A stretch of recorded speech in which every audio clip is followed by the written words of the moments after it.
মঞ্চে উপবিষ্ট বিভিন্ন সমন্বয়কবৃন্দ এবং সরকারি কর্মচারীদের বিভিন্ন সংগঠন থেকে জাতীয় নেতৃবৃন্দ সবাইকে আমার বাংলাদেশ 7 থেকে 20তম গ্রেড সরকারি কর্মচারীদের পক্ষ থেকে সংগ্রামী সালাম এবং অভিনন্দন জানাচ্ছি। আমরা একটি চূড়ান্ত নীতিতে আমরা ঐক্যমত হয়েছি যে সারা বাংলাদেশে আপনারা জানেন যে 1 মে এটা আন্তর্জাতিক শ্রম দিবস, সারা বিশ্বেই এটা যথাযোগ্য মর্যাদায় পালিত হচ্ছে। আমরা সরকারি কর্মচারী যারা আছি আমরা নির্দিষ্ট নীতিমালার আলোকেই এই শ্রম দিবসে আমরা শান্তিপূর্ণভাবে বাংলাদেশে রাজধানী বাংলাদেশের মুখ যেটাকে বলা হয় বুক বলা হয় সেই প্রাণপ্রিয় রাজধানীতে আমরা এটা পালন করার সিদ্ধান্ত গ্রহণ করেছি। তো সেই দৃষ্টিকোণ থেকে আমরা বিশ্বাস করি যে এটা খুব দ্রুতই পালন করা উচিত। আমি আজকে বাংলাদেশ 7 থেকে 20তম গ্রেডের 64 জেলার প্রত্যেকটা কমিটিকে আমি উদার আহ্বান জানাচ্ছি যে জেলা এবং উপজেলায় তারা যাতে যথাযোগ্য মর্যাদায় এই আন্তর্জাতিক শ্রম দিবসটা পালন করেন। এই জন্য আমি দাবি আদায় ঐক্য পরিষদের নেতৃত্বে বাংলাদেশ 7 থেকে 20তম গ্রেড সরকারি কর্মচারীদের পক্ষ থেকে আমি সবাইকে উদার আহ্বান জানাচ্ছি প্রতিটা জেলা এবং উপজেলা যাতে এটা শান্তিপূর্ণভাবে এই কর্মসূচিটা পালন করে।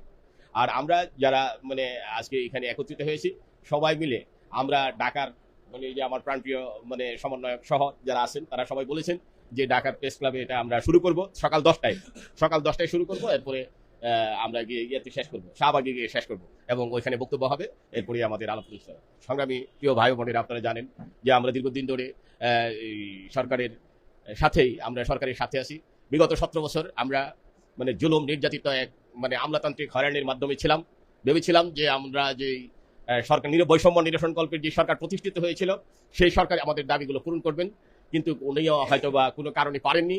সেটা হলো এটা ব্যর্থতা। তবে উনি আঙ্গুল উঁচিয়ে আগামী যে সরকার আসবে সেই সরকারকে দেখিয়ে দিয়ে গিয়েছিলেন যে সরকারি কর্মচারীরা ভালো নেই, খুব দুরবস্থায় আছে। এই অবস্থায় উনি একটা কমিটিও গঠন করে গিয়েছিলেন।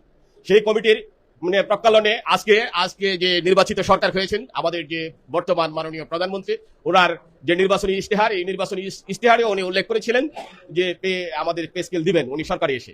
সামনে আমরা হতাশাগ্রস্ত নই, আমরা অত্যন্ত আশাবাদী সামনের জুনে আমরা পে স্কেল পাবো। তো সেই আশা এবং আকাঙ্ক্ষা ব্যক্ত করছি আজকে থেকে, এবং আগামী দিনে আমরা যাতে খুব দ্রুতই নবম পে স্কেল আমাদের ঘরে আসে। আমাদের যে দীর্ঘ 11 বছর এবং বিগত স্বৈরা শাসকের যে জুলুম অত্যাচার নিপীড়নের অবসান ঘটিয়ে আজকে যেহেতু গণতান্ত্রিক একটা মূল্যবোধের সরকার এই সমাজে প্রতিষ্ঠিত হয়েছে, আমরা এই সরকারকে সাধুবাদ জানাচ্ছি এবং সরকারের সাথে আমরা প্রত্যেকটা রন্ধে আছি। আমরা সহযোগিতা করার জন্য প্রস্তুত আছি। আমরা সহযোগিতা করব সরকারকে, এবং সরকার আমাদের যে দাবি দাওয়াগুলো আছে এগুলো খুব দ্রুতই মেনে নেবেন এই আশাবাদ ব্যক্ত করে সবাইকে আমার পক্ষ থেকে সংগ্রামী অভিনন্দন জানিয়ে এখানে আমার বক্তব্য শেষ করছি। আল্লাহ হাফিজ। বাংলাদেশ জিন্দাবাদ।